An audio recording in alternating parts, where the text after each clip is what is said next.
Hey guys, it is Tuesday here in West Virginia, and as promised, we're doing a Truckin' Tuesday on this beauty right here. This is the one that I was talking about over the past, month, where I left it behind at Hobby Lobby when I went up north here in West Virginia to the Panhandle, and I ended up leaving it behind because I figured, oh, it'll be easy to find, and I don't want to pay $10 for it. Well, it took me over a month to find it, and actually almost 2 months to find it. And when I found it, I was shocked because it was one of like only two or three vehicles from this case left. There was a Ford, I think COE there, and a van, I think. And then this. I was surprised that nobody grabbed it and took it just for like trade bait or resale value. But anyways, I got it for just a hair over $7. I was really happy about that. As you can see, they're pretty limited. There's 9,200 of them. Well, 9,250 of them worldwide. 750 chases. I'm not sure if that's combined with the 9,250, if there's 10,000 altogether, or if the 750 is part of the 9,250. Not sure on that. But either way, it's rare compared to a lot of these other manufacturers anymore, like Greenlight and Auto World are really cranking out the production numbers. M2 still being a little bit more scarce with production numbers, but the varieties, the variants of these trucks are coming very quick. And I don't know, this is the, let me see, 14th one that I bought. I try to stick with the stock looking ones. So if it was a stock Mopar truck, I will buy it.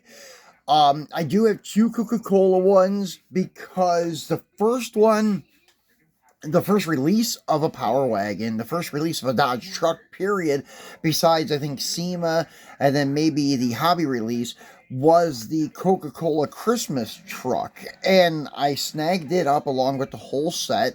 And then the other Coca-Cola that I have is the one we unboxed maybe 2 weeks ago. That looks almost identical to the Little Red Express, except instead of saying Little Red Express on the door, it says Coca-Cola, but the tampos, the pinstriping and stuff seems to be almost the same. Even on the tailgate, it has the wooden slats, and it says Coca-Cola instead of Dodge on the tailgate, or Coke, something like that. But this is a pretty cool name, because here in the South, you always hear people saying a pick-em-up truck and such, so this is kind of cool that they actually had one back then called Pick 'em Up. So pretty cool Dodge truck. And then it is a 1979 Dodge 150 Power Wagon. Pick 'em up. So pretty cool. As you can see, the not tampos, but the stripes on the box, like the stripes on the truck, kind of go on from the front to the side caps. I've already cut the tape down here and peeled this back. I've had it out for inspection. And funny enough, as you guys know, I'm pretty much only a loose collector. But the trucks I put back in their boxes and display cases and stack them. I don't know, it's just easier to display them that way. And they, I don't know, look cool because a lot of the boxes are like this, where they have like the emblems, the logos, and all that stuff from the original paint job, and the names of the truck, like this, on the boxes. Like the plow truck, the Snow Fighter.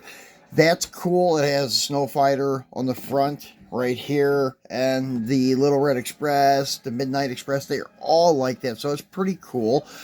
The only ones I don't have in the boxes are the two customs that I did. The 4x4 Ram Charger and the slammed Snow Fighter without the plow. I just swapped bases on them, basically. But those I just put in the little, not these, because these are just M2 display cases, actually, where the Plymouths are. I put them in what they call brick rods. I got these in the Philippines. I don't even know where to get them here. But unfortunately, after you open and close them so often, the tabs end up breaking off. So they're not like permanent like acrylic, but they still work pretty cool, and I use them quite often. If you have a really high 4x4, it will not fit in these. They do make larger ones where they will. But the small ones like I have, they only work usually with cars. Maybe some 4x4 stuff from Hot Wheels that's not too high, but not too often. But anyways, yeah, so he'll be going back in his display case and put over there. The only one that I have out in the open is the Ram Chargers 4x4 because I don't have anything to really put it in except for another display case, which I may do that eventually. I don't know. But anyways, back to this truck here. As you can see across the tailgate, it says pick 'em up. There's a lot of really cool Mopar like option packages from the 70s that I am not even enlightened on half of them probably. I know back in the early 2000s when I go to Carlisle, I would always see like some different type of duster, like the Twister Duster and then the Hang 10 Duster, and it was just crazy all the different packages that they had for like Mopars and stuff. And the trucks, since I've been collecting them, I've never really been in the Mopar trucks until lately with that we have good diecast of them actually of the 70s and 80s models, the ones that I actually like. So I started buying them and I started learning that they have all these cool different names like the Snow Fighter for winter and then this pick 'em up truck. And then I knew about the Midnight Express. Actually, the Midnight Express was new on me when I went to Carlisle one year because I was just remembering the Little Red Express and the Warlock, but the Midnight Express I did not know about until maybe 2006, 2007, something like that, when I seen one at Carlisle. So this is a very nicely detailed truck. I love the M2s, the grills, the bumpers, everything's perfect on these. The body lines, the hood, where it indents and such, and the hoods do open. They're very difficult to get open on some of them. This one actually is very easy though. Wow, to my surprise.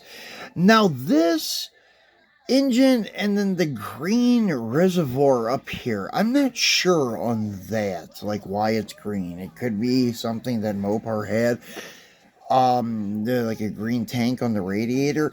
That I do not recall, but as I said, I'm not a truck guru like I am like with A bodies or something like that. I know A body's fairly good, B body's decent, E body's a little bit, trucks probably, I'll be honest, not much at all. But I do know about like the Ram Charger, Trail Duster, and Power Wagon, and Adventure, and things like that.